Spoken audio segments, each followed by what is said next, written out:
ನಾವು ಬೇಡುವುದಕ್ಕಿಂತಲೂ ಯೋಚನೆಗಿಂತ ಅಧಿಕವಾಗಿದೆ ನಮ್ಮ ಜೀವಿತ ಮಾಡಿದ್ದಾನೆ. ಹಲ್ಲೆಲೂಯಾ. ಅದಕ್ಕಾಗಿ ಅದು ನಾವು ಬಾಯಿ ತೆಗಿಬೇಕಲ್ವಾ? ಒಬ್ಬನೇ ಅಮೌಂಟ್ ಬಾಯಿ ತೆಗೆದು ಸ್ತೋತ್ರ ಮಾಡಿದ್ವಿ. ಸ್ತೋತ್ರ ಸ್ತೋತ್ರ ಸ್ತೋತ್ರ ಯೇಸುವೇ ನಿನಗೆ ಸ್ತೋತ್ರ, ಮಹಿಮೆ ನಿನಗೆ, ಮಹತ್ವ ನಿನಗೆ ಸ್ತೋತ್ರ. ಒಳ್ಳೆಯವನಾಗಿ ನಮ್ಮ ಜೀವಿತದಲ್ಲಿ ನೀನು ಒಳ್ಳೆಯ ಬೋಧಕನಾಗಿದ್ದೀಯ, ಅದಕ್ಕಾಗಿ ಸ್ತೋತ್ರ. ಒಳ್ಳೆಯ ಕಲ್ಪರಾಗಿದ್ದೆ, ಅದಕ್ಕಾಗಿ ಸ್ತೋತ್ರ. ಒಳ್ಳೆಯ ತಂದೆ ಆಗಿದ್ದೆ, ಅದಕ್ಕಾಗಿ ನಿನಗೆ ಸ್ತೋತ್ರ. ಹಲ್ಲೆಲೂಯಾ. Thank you Jesus. ಸ್ತೋತ್ರ ಸ್ತೋತ್ರ. ರಾಜಾದಿ ರಾಜನಾಗಿದ್ದುಕೊಂಡು, ಯೋವ ರಾಕಾದಿನಾಗಿದ್ದುಕೊಂಡು, ಯೋವ ಹೀರನಿನಾಗಿದ್ದುಕೊಂಡು ನಮ್ಮ ನಡೆಸುತ್ತಿಲ್ಲ ರಾಜ. ಕಾಲ ವಾರಗಳ ಕಾಲ ತಿಂಗಳ ನಡೆಸದ ದೇವನಿನಾಗಿದ್ದಕ್ಕಾಗಿ ನಿನಗೆ ಸ್ತೋತ್ರ. Hallelujah Jesus. We praise you, we praise you, Master. We thank you, Jesus. Hallelujah. Glory, glory, Master. Stotra, stotra, Raja. Thank you, Jesus. Stotra, stotra, Katre.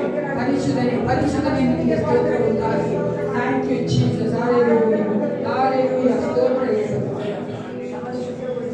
ಈ ಒಂದು ಸಮಯದಲ್ಲಿ ನಾವು ಸತ್ಯವೇದಗಳನ್ನ ಲೂಕನ ಸುವಾರ್ತೆ 1ನೇ ಅಧ್ಯಾಯಕ್ಕೆ ತಿಳಿಸ್ಕೊಳ್ಳೋಣ. Take your Bible. Turn to Gospel according to Luke. Chapter 1. 46ನೇ ವಚನದಿಂದ 56ನೇ ವಚನದವರೆಗೂ ಓದುವವರಾಗಿದ್ದೇವೆ ಪ್ರಿಯರೇ. We are going to read from 46 verse to 55 verse. 46ರಿಂದ 55ನೇ ವಚನದವರೆಗೂ ಓದುವವರಾಗಿದ್ದೇವೆ. ಉತ್ತರ ಪತ್ರವಾಗಿ ಓದಿಕೊಳ್ಳೋಣ.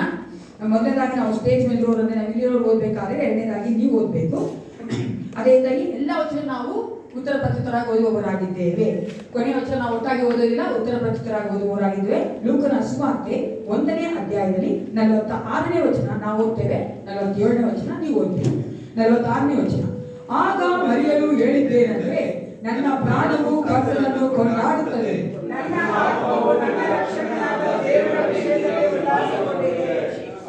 ಆತನು ತನ್ನ ದಾಸಿಯ ದೀನ ಸ್ಥಿತಿಯ ಮೇಲೆ ರಕ್ಷಿಸಿದ್ದಾನೆ. ನನ್ನನ್ನು ಧನ್ಯಳೆಂದು ಹೊಗಳುವರು.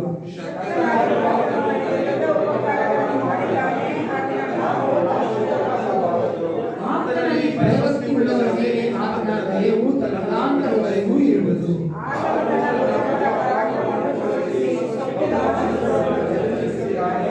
ಪ್ರಭುಗಳನ್ನು ಸಿಂಹಾಸನಗಳಿಂದ ದೀನ ಸ್ಥಿತಿಯವರನ್ನು ಉನ್ನತ ಸ್ಥಿತಿಗೆ ತಂದಿದ್ದಾನೆ.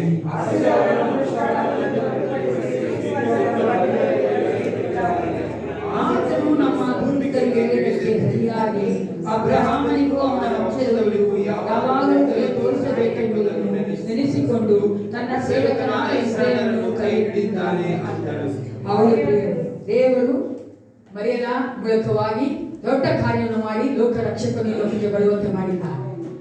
ಮರಿಯಳಿಗೆ ಕೊಟ್ಟಂತ ದೊಡ್ಡ ಒಂದು ಭಾಗ್ಯ ಆಶೀರ್ವಾದ ನಮಗೂ ಸಹ ದೇವರು ಕೊಟ್ಟಿದ್ದಾನೆ. ಯಾಕೆ ನಮ್ಮ ಒಳಗಡೆ ಯೇಸು ಕ್ರಿಸ್ತನು ವಾಸ ಮಾಡುತ್ತಾ ಇದ್ದಾನೆ, ನಮ್ಮಲ್ಲಿ ಯೇಸು ಕ್ರಿಸ್ತನು ಹುಟ್ಟಿ ಬಂದಿದ್ದಾನೆ. ಅದಕ್ಕಾಗಿ ನಾವು ಈ ಒಂದು ಸಭೆಯಲ್ಲಿ ಕೂತಿದ್ದೇವೆ ಪ್ರಿಯರೇ. ಆತನ ಮಕ್ಕಳಾಗಿ ನಾವು ಆತನ ಆರಾಧನೆ ಮಾಡುವುದಕ್ಕಾಗಿ, ಸ್ತೋತ್ರ ಮಾಡುವುದಕ್ಕಾಗಿ. ಎಷ್ಟು ಒಳ್ಳೆಯ ದೇವರು ನಮ್ಮ ದೇವರು. ದೇವರಿಗೆ ನಾವು ಸ್ತೋತ್ರ ಮಾಡುವುದು ಅದು ಯೋಗ್ಯವಾಗಿದೆ ಪ್ರಿಯರೇ. ಹೃದಯಪೂರ್ವಕವಾಗಿ ಮಾಡೋಣ. ಎಲ್ಲ ಚಿಂತಾ ಭಾರವನ್ನು, ಎಲ್ಲ ಆಲೋಚನೆ ತೆಗೆದುಹಾಕ್ಬಿಡಿ. ನಮ್ಮ ಜೀವಿತದಲ್ಲಿ ನಾವು ಮನುಷ್ಯರಾಗಿ ಯಾವಾಗಲೂ ಚಿಂತವಾಗಿದ್ದೇ ಇದೆ ಅಲ್ವಾ? ಅದನ್ನು ಬಿಟ್ಟು ಹಾಕ್ಬೇಕು. ನಾವು ಏಸಪ್ಪ ಸೈತಾನ ಬಂದಿದ್ದೇವೆ, ಸಂತೋಷವಾಗಿ ನಾವು ಆರಾಧನೆ ಮಾಡುವ ಹಾಗೆ ನಾವು ಪರಿಶುದ್ಧ ಆತ್ಮ ನಮ್ಮ ಮನದಲ್ಲಿ ಬರ ಮಾಡಿಕೊಳ್ಳೋಣ. ಆತ್ಮರೇ ಬನ್ನಿ, ಪವಿತ್ರಾತ್ಮ ಬನ್ನಿ, ಬಾಯಿನ ಮೂಲಕವಾಗಿ ಆತನಿಗೆ ಆರಾಧನೆ ಮಾಡೋಣ.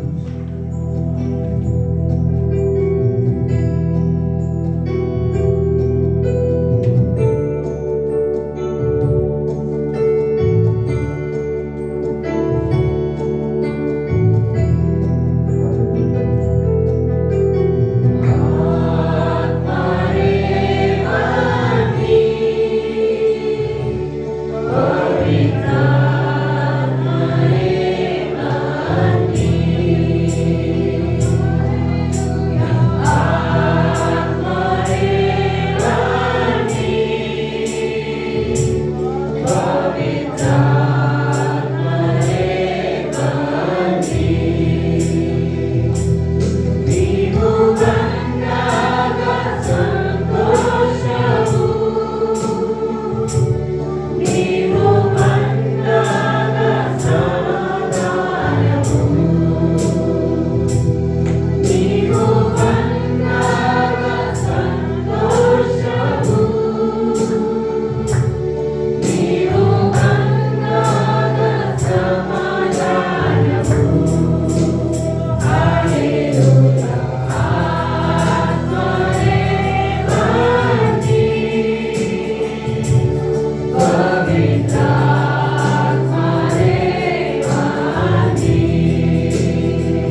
ದೇವರು ಎಲ್ಲವುಗಳನ್ನ ಇರುವಂತೆ ಮಾಡುವಂತ ದೇವರು. ಆಮೆನ್. ಏನೂ ಇರಲಿಲ್ಲ ಭೂಮಂಡಲದಲ್ಲಿ, ಈ ಒಂದು ಲೋಕದಲ್ಲಿ, ಆದರೆ ಆತನ ಒಂದು ಮಾತು ಹೇಳಿದನು, ಅದೆಲ್ಲ ಬಂತು. ಇಲ್ಲದವುಗಳನ್ನ ಸೃಷ್ಟಿ ಮಾಡುವಂತ ದೇವರು ನಮ್ಮ ದೇವರು. ಆತನ ಮುಂದೆ ಯಾವುದೂ ಅಸಾಧ್ಯವಿಲ್ಲ, ಆತನಿಗೆ ಯಾವುದೂ ಅಸಾಧ್ಯವಿಲ್ಲ. ಆ ಒಂದು ದೇವರನ್ನ ನಾವು ಇಲ್ಲದವುಗಳನ್ನು ಇರುವ ಹಾಗೆ ಮಾಡುವ ದೇವರಿಗೆ ಅವನ ಆಯ್ದ ಮೂಲಕವಾಗಿ ದೇವರಿಗೆ ನಾವು ಸ್ತೋತ್ರ ಮಾಡ್ತೀವಿ.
ಒಬ್ಬರಿಗೆ ಗೊತ್ತು ಅಲ್ವಾ? ನಮ್ಮ ದೇವನ ನಿಮ್ಮ ದೇವನ ಪರಿಶೋಧನೆ ಮಾಡುವಂತ ನಮ್ಮ ದೇವರು. ಪರಿಶೋಧನೆ ಮಾಡಿಬಿಟ್ಟು ಸುಮ್ಮನೆ ಬಿಡೋದಿಲ್ಲ ಪ್ರಿಯರೇ. ಆಗ ನಮ್ಮ ಕೊರತೆಗಳನ್ನ ನೀಗಿಸ್ತಾನೆ, ನಮ್ಮ ಹೃದಯದಂತ ಎಲ್ಲ ನೋವನ್ನು ತೆಗೆದಾಕ್ತಾನೆ, ಬಾಧೆಗಳನ್ನ ತೆಗೆದಾಕ್ತಾನೆ. ಎಷ್ಟು ಒಳ್ಳೆ ದೇವರು ನಮ್ಮ ದೇವರು. We have to love him more than everything in this world. ಯಾಕಂದ್ರೆ ಆತನ ಯೋಗ್ಯನಾದ ದೇವನಾಗಿದ್ದಾನೆ. ಆತನ ಪ್ರೀತಿಗೆ ನಾವು ಆತನ ಪ್ರೀತಿ ಮಾಡುವುದು ಅದು ಯುಕ್ತವಾದ ಪ್ರೀತಿ. ನಾವು ಮನುಷ್ಯರಿಗೆ ಎಷ್ಟು ಪ್ರೀತಿ ತೋರಿಸ್ತೇವೆ ಅದಕ್ಕೆ 100ರಷ್ಟು ನಾವು ಯೇಸಪ್ಪನ ಪ್ರೀತಿ ಮಾಡಬೇಕು. ಯಾಕಂದ್ರೆ ಆತನು ನಮ್ಮೊಂದಿಗೆ ಇದ್ದು ನಮ್ಮನ್ನು ನಡೆಸ್ತಾನೆ. ಅದಕ್ಕಾಗಿ ನಾವು ಆತನ ನಮ್ಮೊಂದಿಗೆ ಒಂದು ದೇವರು ಇರಬೇಕಾದ್ರೆ ನಾವು ಯಾವ ಒಂದು ಭಯ ಪಡದೆ ನಾವು ದೇವರಲ್ಲಿಯೇ ಸಂತೋಷವಾಗಿ ನಡೆಯುವವರಾಗಿ ಲೋಕದಲ್ಲಿರುವಂತಹ ಎಲ್ಲ ಕಷ್ಟಗಳ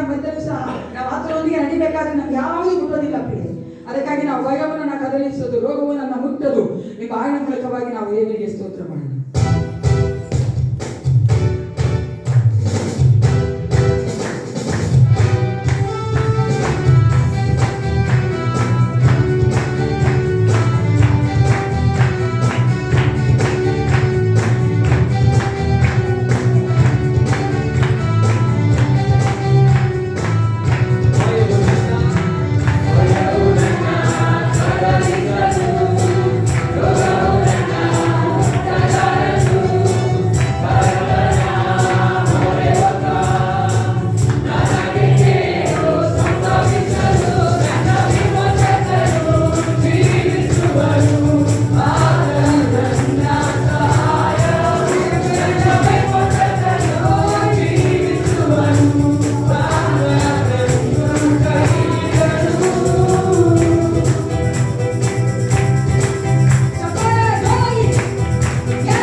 ನಮಗೆ ಭಯ ಬರಬೇಕಾದ್ರೆ ಹೇಳಬೇಕು, ಯೇಸುವಿನ ನಾಮದಲ್ಲಿ ಭಯ ನಾನು ಬಿಟ್ಟು ಹೋಗು ಅಂತ. ಯಾಕಂದ್ರೆ ಭೂಮಿ ಆಕಾಶ ಸೃಷ್ಟಿ ಮಾಡಿದಂತ, ಮರಣವನ್ನು ಗೆದ್ದಂತ, ಶಾಪವನ್ನ ಪಾಪವನ್ನ ಮುಟ್ಟಾಕಂತ ದೇವರ ನಮ್ಮೊಂದಿಗಿದ್ದಾನೆ. ಅದಕ್ಕಾಗಿ ನಾವು ಸಂತೋಷವಾಗಿ ಆತನ್ನ ಸ್ತೋತ್ರ ಮಾಡುವಂತೆ ಒಂದು ತೆಲುಗು ಆಯ್ನ ಮೂಲಕ ಒಂದು ಸ್ತೋತ್ರ ಮಾಡೋಣ. ಸ್ತುತಿలకు ಪಾತ್ರರೇ ಬಾಣ ಮೂಲಕವಾಗಿ ದೇವರಿಗೆ ನಾವು ಸ್ತೋತ್ರ ಮಾಡೋಣ.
ಪರಿಶುದ್ಧವಾದುದು.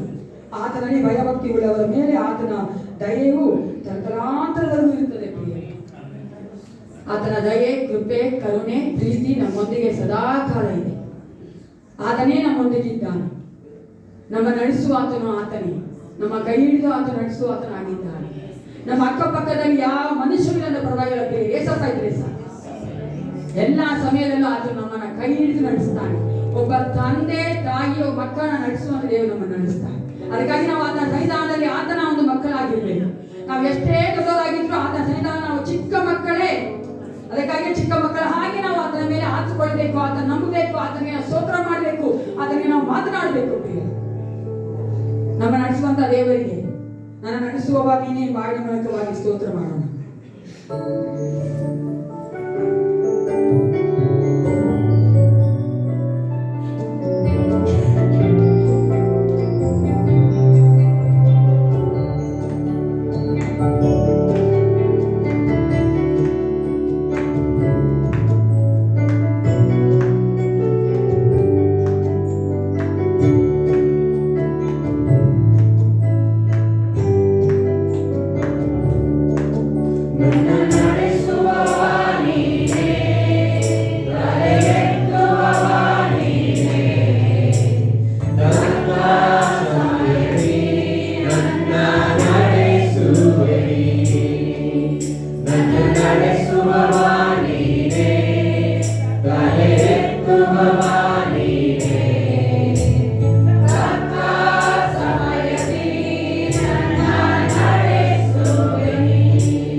ವೈರಿಯ ಮುಂದೆ ನಮ್ಮ ತಲೆಯನ್ನು ಎತ್ತಿದ್ದಾನೆ ಪ್ರಿಯ. ಕಳೆದ ವಾರ ಕಳೆದ ದಿನಗಳು ಸ್ವಲ್ಪ ಆಲೋಚನೆ ಮಾಡಿ ನೋಡಿ. ನಾವು ಬಿದ್ದು ಹೋಗಬೇಕೆಂಬ ಸಮಯದಲ್ಲಿ ಆತ ನಮ್ಮನ್ನು ಎತ್ತಿದ್ದಾನೆ. ನಾವು ಇನ್ನೂ ಇಲ್ಲ ನಾಶವಾಗಿಬಿಡ್ತೇವೆ ಎಂಬ ಸಮಯದಲ್ಲಿ ಆತ ನಮ್ಮನ್ನು ಎತ್ತಿದ್ದಾನೆ ಪ್ರಿಯರೇ. ನಮ್ಮ ತಲೆಯನ್ನು ಎತ್ತಿದಂಥ ದೇವರು ತಕ್ಕ ಸಮಯದಲ್ಲಿ ನಮಗೆ ಬೇಕಾದಂಥ ಸಮಾಲೋಚನೆಯನ್ನು ಆಲೋಚನೆ ಕೊಟ್ಟಂತ ದೇವರು. ಅಂತ ದೇವರಿಗೆ ನಾವು ಆರಾಧನೆ ಮಾಡುವವರಾಗಿದ್ದೇವೆ. ಆರಾಧನೆ ಎಂದು ಹೇಳಬೇಕಾದ್ರೆ ಪ್ರಿಯರೇ, ನಮ್ಮನ್ನು ನಾವೇ ಆತನಿಗೆ ಒಪ್ಪಿಸಿಕೊಡಬೇಕು. ಈ ಲವ್ಸ್ ನಮ್ಮನ್ನು ನಾವು ಕೊಡಬೇಕಾದ್ರೆ ಆತನಿಗೆ ತುಂಬಾ ಸಂತೋಷವಾದ ಕಾರ್ಯವಾಗಿದೆ ಪ್ರಿಯರೇ. ಒಬ್ಬ ತಂದೆಗೆ ಮಕ್ಕಳು ಯಾವ ರೀತಿಯಾಗಿ ತಮ್ಮನ್ನು ನಾವು ಕೊಡ್ತಾರೋ ಆ ರೀತಿಯಾಗಿ ನಾವು ಕೊಡ್ಬೇಕು ಆತ ಆಸೆ ಪಡ್ತಾನೆ. ಏನು ಆಲೋಚನೆ ಮಾಡಬೇಡಿ ಪ್ರಿಯರೇ, ಯಾವ ಚಿಂತೆ ಮಾಡಬೇಡಿ. ಏಸಪ್ಪ ಸನ್ನಿಧಾನ ಇದ್ದೇವೆ, ಆತ ನಮ್ಮ ತಂದೆ ಆಗಿದ್ದ, ನಮ್ಮ ನಾವೇ ಆತನಿಗೆ ಕೊಟ್ಟು ನೀನೇ ನಮ್ಮ ಒಂದು ದೇವರು, ನೀವೇ ನಮ್ಮ ಕರ್ತನು, ನಮ್ಮ ರಾಜು, ನಮ್ಮ ಒಡೆಯರು, ನಮ್ಮ ಒಂದು ತಂದೆ ನೀನೇ ಏಸಪ್ಪ. ನಿಮ್ಮನ್ನೇ ನಾವು ಆರಾಧನೆ ಮಾಡ್ತೇವೆ, ನಾವು ಆರಾಧನೆ ಮಾಡೋಣ ಪ್ರಿಯರೇ. ಹಾಲೆಲೂಯಾ.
ಭಯಂಕರವಾದ ದಿನಗಳು ನಾವು ವಾಸ ಮಾಡ್ತಾ ಇದ್ದೇವೆ ಗೊತ್ತಾಗ್ತದೆ. ಎಲ್ಲಿ ನೋಡಿದ್ರು ಅಪಘಾತಗಳು, ಗಂಡಾಂತರಗಳು, ರೋಗಗಳು, ಸಾವುಗಳು ನಡೀತಾ ಇದ್ರು ಸಹ ಯಾವ ನಮ್ಮನ್ನು ಮುಟ್ಟದಂತೆ ದೇವರು ಪ್ರತಿದಿನ ಅದ್ಭುತವಾಗಿ ನಮ್ಮನ್ನು ನಡೆಸ್ತಾ ಇದ್ದಾರೆ. ನಮ್ಮ ದೇವರು ದೊಡ್ಡ ದೇವನಾಗಿದ್ದಾರೆ, ಪರಾಕ್ರಮಶಾಲಿಯ ದೇವನಾಗಿದ್ದಾರೆ. ಹಾಲೆಲೂಯಾ, ಸ್ತೋತ್ರ. ಪರಿಶುದ್ಧನೇ ನಿಮಗೆ ಸ್ತೋತ್ರ ಉಂಟಾಗಲಿ. ಈ ಒಂದು ಬೆಳಗಿನ ಜಾವದಲ್ಲಿ ನಮ್ಮೊಂದಿಗೆ ಇದಕ್ಕಾಗಿ ಸ್ತೋತ್ರ. ಅಪ್ಪ ರಕ್ಷಕನೇ, ಈ ಆರಾಧನೆ ಮುಂದಿನ ಎಲ್ಲ ಭಾಗಗಳನ್ನು ಒಪ್ಪಿಸಿಕೊಡುತ್ತೇನಪ್ಪ. ನೀನು ಮಹಿಮೆ ಹೊಂದಿಕೊಳ್ಳುವಂತೆ ನಮ್ಮನ್ನು ನಡೆಸಿ ಯೇಸುವಿನ ನಾಮದಲ್ಲಿ ಒಪ್ಪಿಸಿಕೊಡ್ತೇನೆ. ನಮ್ಮ ಸತ್ಯವೇದಗಳನ್ನ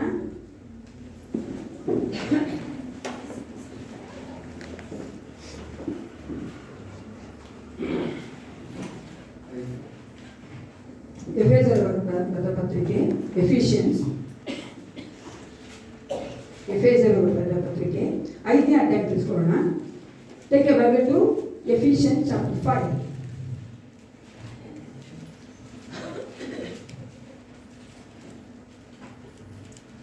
ಎಫೆಸರ ಬರೆದ ಪತ್ರಿಕೆ 5ನೇ ಅಧ್ಯಾಯದಲ್ಲಿ ನಾವು 2 ವಚನಗಳನ್ನು ಒಟ್ಟಾಗಿ ಓದುವವರಾಗಿದ್ದೇವೆ. ಮೊದಲು ಮತ್ತು 2ನೇ ವಚನ.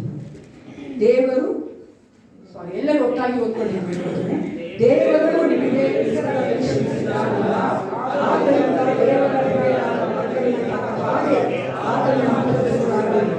ಕ್ರಿಸ್ತನು ನಿಮ್ಮನ್ನು ಪ್ರೀತಿಸಿ ನಮಗೋಸ್ಕರ ತಮ್ಮನ್ನೇ ದೇವರಿಗೆ ಎಲ್ಲವಾಗಿಯೂ ಸಂತೋಷಿಸುವ ಪ್ರಕಾರ ನೀವು ಪ್ರೀತಿಯಲ್ಲಿ ನಡೆದುಕೊಳ್ಳಿರಿ. ನಮ್ಮನ್ನು ದೇಶದ ಪ್ರೀತಿ ಮಾಡಿದ ನಾವು ಪ್ರೀತಿಯಲ್ಲಿ ಸಹ ನಡೆಯುವಂತ ಒಂದು ಮಕ್ಕಳಾಗಿದ್ದೇವೆ. ಎಲ್ಲರೂ ಕೂತ್ಕೊಳ್ಳೋಣ. ಕಾಣಿಕೆ ಸಮಯ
ಸುಂದರ ನಾಮಕ್ಕೆ ಸ್ತೋತ್ರ ಉಂಟಾಗಲಿ. ಈ ಒಂದು ವಾರದಲ್ಲಿ ದೈವವನ್ನು ಆಚರಿಸಿಕೊಳ್ಳುವಂಥವ್ರು, ಮದುವೆಯನ್ನು ಆಚರಿಸಿಕೊಳ್ಳುವಂಥ ಇರುವುದಾದರೆ ದಯವಿಟ್ಟು ಎದ್ದು ನಿಂತ್ಕೊಂಡು ನಾನು ನಿಮಗಾಗಿ ಪ್ರಾರ್ಥನೆ ಮಾಡ್ತೇನೆ. ಪ್ರಾರ್ಥನೆ ಮಾಡಿಕೊಳ್ಳೋಣ. ನಮ್ಮನ್ನು ಅತ್ಯಧಿಕವಾಗಿ ಪ್ರೀತಿ ಮಾಡುವಂತಹ ಪರಲೋಕ ತಂದೆ, ಈ ಒಂದು ಸಮಯಕ್ಕಾಗಿ ನಿಮಗೆ ಸ್ತೋತ್ರ ಉಂಟಾಗಲಿ. ಅಪ್ಪ, ನೀವು ಕೊಡದ ಹೊರತು ನಮ್ಗೆ ಯಾವ ಆಶೀರ್ವಾದವು ಬರೋದಿಲ್ಲ ಕರ್ತನೆ. ನೀವು ಕೊಟ್ಟಂಥ ಆಶೀರ್ವಾದದಲ್ಲಿ ಅಪ್ಪ, ನಿನ್ನ ಸಭೆಗಾಗಿ, ನಿನ್ನ ರಾಜ್ಯಕ್ಕಾಗಿ ನಾವು ಕೊಟ್ಟಿದ್ದೇವೆ ಕರ್ತ. ಈ ಕಾಣಿಕೆ ಭಾಗನ ಆಶೀರ್ವದಿಸು, ದಶಮ ಭಾಗನ ಆಶೀರ್ವದಿಸು ಕರ್ತ. ನಿನ್ನ ಆಲೋಚನೆ ಮೇರೆಗೆ ಈ ಒಂದು ಕಾಣಿಕೆಗಳು, ದಶಮ ಭಾಗಗಳು ಉಪಯೋಗಿಸಲ್ಪಡುವಂತೆ ಕಾರ್ಯ ಮಾಡು ದೇವ. ನೀನೆಲ್ಲವನ್ನು ಬಲ್ಲಾತ, ನಿನಗೆ ಯಾವುದು ಮರೆಯಾಗಿಲ್ಲ ಕರ್ತ. ಕೊಟ್ಟಿರುವಂಥ ಪ್ರತಿಯೊಬ್ಬ ಮಕ್ಕಳನ್ನು ಕರ್ತ ಆಶೀರ್ವದಿಸ, ಕುಟುಂಬಗಳನ್ನ ಆಶೀರ್ವದಿಸು ರಾಜ. ಯಾವ ಕೊರತೆ ಇರದಂತೆ ಆ ಮಕ್ಕಳು ನಡೆಯುವುದಕ್ಕೆ ಬಲಕ್ಕೆ ಕರ್ತನೆ.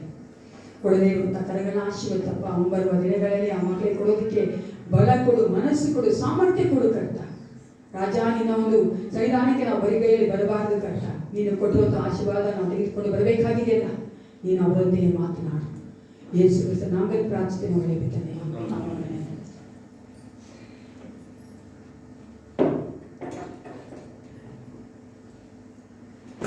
ಎಲ್ಲರೂ ಚೆನ್ನಾಗಿದ್ದೀರಾ?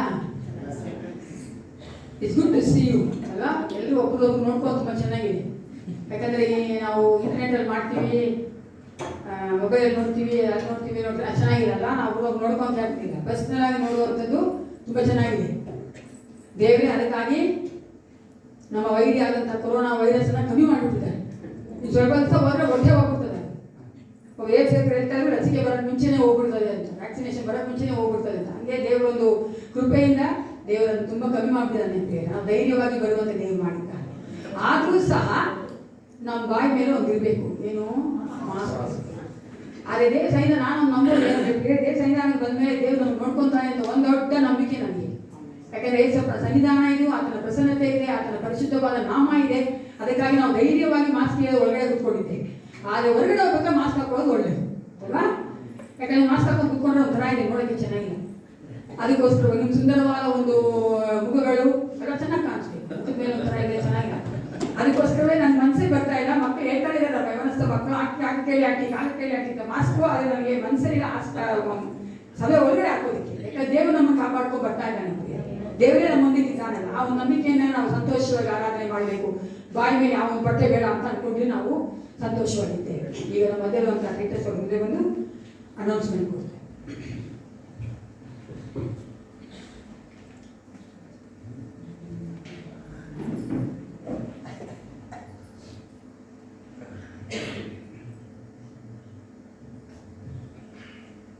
ಈ ವಾರದ ಪ್ರಕಟಣೆಗಳು ಎಲ್ಲರೂ ಗಮನಿಸಿ. ಅನೇಕ ವಿಷಯಗಳಿದೆ ಈ ವಾರದಲ್ಲಿ. 25ನೇ ತಾರೀಕು ಕ್ರಿಸ್ಮಸ್ ದಿನದಂದು ಬೆಳಗಿನ ಜಾವ 7 ಮೊದಲನೇ ಆರಾಧನೆ ಇರುತ್ತದೆ ಮತ್ತು 9 ಎರಡನೇ ಆರಾಧನೆ ಇರುತ್ತದೆ. ಗಮನಿಸಿ, ಅದು ಕ್ರಿಸ್ಮಸ್ ದಿನ 2 ಆರಾಧನೆ ಇರುತ್ತದೆ. ಕ್ರಿಸ್ಮಸ್ ಆರಾಧನೆಯನ್ನು ನಡೆಸಿಕೊಡುವಂಥವರು ದಿನ ಶನಿವಾರ ಸಂಜೆ 7 ಗಂಟೆಗೆ ಹಾಡಿನ ಅಭ್ಯಾಸ ಇರುತ್ತದೆ. ಮುಂದಿನ ಭಾನುವಾರದ ಒಂದು ಸಿದ್ಧತೆಗೋಸ್ಕರ ಹಾಡಿನ ತಂಡದವರು ಬಂದು ಅಭ್ಯಾಸ ಮಾಡಬೇಕಾಗಿ ಪ್ರೀತಿಯಿಂದ ಕೇಳ್ಕೊಂತಾನೆ. ಮುಂದಿನ ಭಾನುವಾರದ ಒಂದು ಆರಾಧನೆಯನ್ನು ನಡೆಸಿಕೊಡುವಂಥವರು ಗಿರೀಶ್. ಮತ್ತು ಗಮನಿಸಿ, ಮುಂದಿನ ಭಾನುವಾರ ಆರಾಧನೆ 8 ಇರುತ್ತದೆ. ಅದು ಕಂಬೈನ್ಡ್ ಸರ್ವಿಸ್, 2 ಸರ್ವಿಸ್ ಇರೋದಿಲ್ಲ. ಮುಂದಿನ ಭಾನುವಾರ ಒಂದೇ ಸರ್ವಿಸ್ 8 ಸ್ಟಾರ್ಟ್ ಆಗುತ್ತೆ. ಅವತ್ತು ಆನ್ಯುವಲ್ ಮೀಟಿಂಗ್ ಸಹ ಇರುತ್ತದೆ. ಸೊ ಮುಂದಿನ ಭಾನುವಾರ ಆನ್ಯುವಲ್ ಮೀಟಿಂಗ್ ಇರುತ್ತದೆ. ಸೊ ಒಂದೇ ಸರ್ವಿಸ್, ನೀವೆಲ್ಲರೂ ಕೂಡಿ ಬರಬೇಕಾಗಿ ಕೇಳ್ಕೊಂತಾರೆ. ಆನ್ಯುವಲ್ ಸರ್ವಿಸ್ ಆದ ನಂತರ ಲಂಚ್ ಸಹ ಏರ್ಪಡಿಸಲಾಗಿದೆ. ಇವತ್ತು ಸಂಜೆ 5 ಕ್ರಿಸ್ಮಸ್ ಪ್ರೋಗ್ರಾಮ್ ಇದೆ. ಇವತ್ತು ಸಂಜೆ 5 ಸೊ ಇದು ಎಲ್ಲರೂ ಒಟ್ಟಾಗಿ ಸೇರಿ ಬರುವಂಥದ್ದು. ಇವತ್ತು ಸಹ ಅದು ಕಂಬೈನ್ಡ್ ಆಗಿ ಮಾಡುವಂಥ ಒಂದು ಕ್ರಿಸ್ಮಸ್ ಪ್ರೋಗ್ರಾಮ್ ಆಗಿರುತ್ತೆ. ಸೊ ಎಲ್ಲರೂ 5 ಕೂಡಿ ಬರಬೇಕಾಗಿ ನಾನು ಪ್ರೀತಿಯಿಂದ ಕೇಳ್ಕೊಂತೀನಿ. ಮತ್ತು ಇವತ್ತು ಎಲ್ಲರೂ ಸೇರೋದ್ರಿಂದ, ಕಂಬೈನ್ಡ್ ಆರಾಧನೆ ಇರೋದ್ರಿಂದ ಎಲ್ಲರೂ ದಯವಿಟ್ಟು ಮಾಸ್ಕ್ ತಗೊಂಬನ್ನಿ. ಮಾಸ್ಕ್ ಹಾಕೊಂಡೇ ಕೂತ್ಕೊಬೇಕಾಗಿ ಕೇಳ್ಕೊಂತೀನಿ. ಯಾಕಂದ್ರೆ ಈ ಥರ ಗ್ಯಾಪ್ ಇರೋದಿಲ್ಲ, ಪಕ್ಕದಲ್ಲೇ ನಾವು ಚೇರ್ ಹಾಕುವಂಥದ್ದಾಗಿರುತ್ತೆ. ಮತ್ತೆ ನಿನ್ನೆ ಮಂಗಮ್ಮ ಅವರ ಗಂಡ ಸುಬ್ರಾಯಪ್ಪ ಅಂದ್ರೆ ಸುಮಾ ಉಮಾ ಅವರ ತಂದೆ ಅವರು ತೀರಿ ಹೋಗಿರುತ್ತಾರೆ. ಸೊ ಅವರಿಗೋಸ್ಕರ ನೀವು ಅಂದ್ರೆ ಅವರ ಕುಟುಂಬಕ್ಕೋಸ್ಕರ ನೀವು ಪ್ರಾರ್ಥನೆ ಮಾಡಬೇಕಾಗಿ ನಾನು ಪ್ರೀತಿಯಿಂದ ಕೇಳ್ಕೊಳ್ತೀನಿ.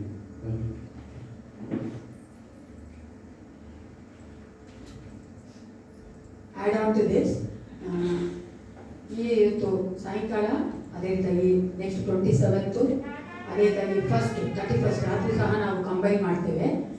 ದಯವಿಟ್ಟು ನಿಮಗೆ ಹುಷಾರಿಲ್ಲ ಅಂದರೆ ನೀವು ಬರದೇ ಇರೋದು ಒಳ್ಳೆಯದು. ಯಾಕಂದರೆ ಈಗ ನಿಮ್ಗೆ ಗೊತ್ತಿರ್ಬೋದು, ನ್ಯೂಸಲ್ಲಿ ಹೇಳ್ತಾ ಇದ್ದಾರೆ, ಗೌರ್ಮೆಂಟ್ಸಲ್ಲಿ ಹೇಳ್ತಾ ಇದ್ದಾರೆ. ಅದಕ್ಕೋಸ್ಕರವಾಗಿ ಹುಷಾರಿಲ್ಲ ಅಂದರೆ ಕಾಲ್ಕೈ ನೋವಿದ್ರೆ ಪರವಾಗಿಲ್ಲ ಬರ್ಬೋದು, ಕೋಲ್ಡ್ ಇದ್ದರೆ ಬರಬೇಕು. ಅದು ಬಿಟ್ಟು ಬೇರೆ ಪರವಾಗಿಲ್ಲ, ತೊಂದರೆ ಇಲ್ಲ, ಬರೀ ದೇವಸ್ಥಾನಕ್ಕೆ ಬಂದ್ರೆ ಅದು ವಾಸಿ ಆಗೋದು.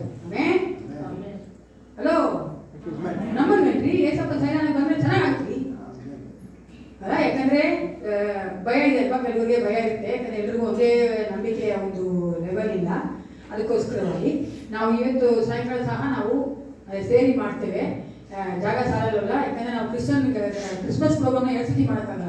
ನಮ್ಮ ಮಕ್ಕಳು ಬೇಜಾರು ಮಾಡ್ಕೊಂಡ್ಬಿಡ್ತಾರೆ, 2 ಸತಿ ಮಾಡ್ತೀವಿ. ಅದಕ್ಕೆ ಒಂದೇ ಸತಿ ಮಾಡೋಣ ಅಂದ್ಕೊಂಡಿದ್ವಿ. ಆನ್ಯುವಲ್ ಮೀಟಿಂಗ್ 2 ಸತಿ ಮಾಡೋಕ್ಕಾಗಲ್ಲ, ಒಂದೇ ಸತಿ ಮಾಡ್ತೀವಿ. ಸರಿನಾ? 31st ರಾತ್ರಿ ಅಷ್ಟೇ 2 ಮಾಡೋಕ್ಕಾಗಲ್ಲ ಸರ್ವಿಸು, ಆಡಿ 2 ಮಾಡ್ತೀವಿ ನಾವು 10 to 2. ಅದಕ್ಕೋಸ್ಕರ ಮಾಡೋಣ, ಒಟ್ಟಾಗಿ ಮಾಡ್ತೀವಿ. ಭಯ ಪಡದೆ ಎಲ್ಲ ಹುಷಾರೆಲ್ಲರೂ ಏನು ಮಾಡಬೇಕು, ಜೋರಾಗಿ ಬರ್ಬೇಕು. ಇದು ನಮ್ಮ ಸಭೆಯ ಕಾರ್ಯಕ್ರಮ. ಮಕ್ಕಳು ತುಂಬಾ ಕಷ್ಟಪಟ್ಟು ಮಾಡಿದ್ದಾರೆ. ದಯವಿಟ್ಟು ಬಂದು ಪ್ರೋತ್ಸಾಹ ಮಾಡಬೇಕಂತ ನಿಮ್ಮನ್ನ ಕೇಳ್ಕೊಳ್ತೇನೆ. ಕಣ್ಣುಗಳನ್ನು ಮುಚ್ಚಿಕೊಳ್ಳೋಣ. ಈಗ ನಾವು ವಾಕ್ಯ ಕೇಳಿ ಹೋಗ್ತಾ ಇದ್ದೇವೆ. ನಮ್ಮ ಗಡುವಂತ ಸಿಸ್ಟರ್ ಕ್ಯಾಥರಿನ್ ಅವರು ಮುಂದೆ ಬಂದು ವಾಕ್ಯ ಕೊಡಬೇಕಾದ್ರೆ ನಾವೆಲ್ಲರೂ ಪ್ರಾರ್ಥನಾ ಪೂರ್ವಕವಾಗಿ ವಾಕ್ಯಗಳನ್ನು ಕೇಳ್ಕೊಳ್ಳೋಣ. ಹಾಲೆಲೂಯಾ, ಸ್ತೋತ್ರ ಯೇಸಪ್ಪ, ಥ್ಯಾಂಕ್ ಯು ಜೀಸಸ್. ಪರಿಶುದ್ಧನೇ, ನೀನು ವಾಕ್ಯದ ಮೂಲಕ ಮಾತನಾಡಬೇಕೆ ನಾನು ಬೇಡುತ್ತೇನಪ್ಪ. ನೀನು ಸರ್ವವನ್ನು ಬಲ್ಲಾತನಾಗಿದ್ದಿ. ನಮಗೆ ಬೇಕಾದಂಥ ವಾಕ್ಯವನ್ನು ಕೊಟ್ಟು ನಾವು ಬಲಪಡಿಸಿ ನಡೆಸಿ ಯೇಸು ಕ್ರಿಸ್ತನ ನಾಮದಲ್ಲಿ ಪ್ರಾರ್ಥನೆ ಮಾಡಿದ್ದೇನೆ.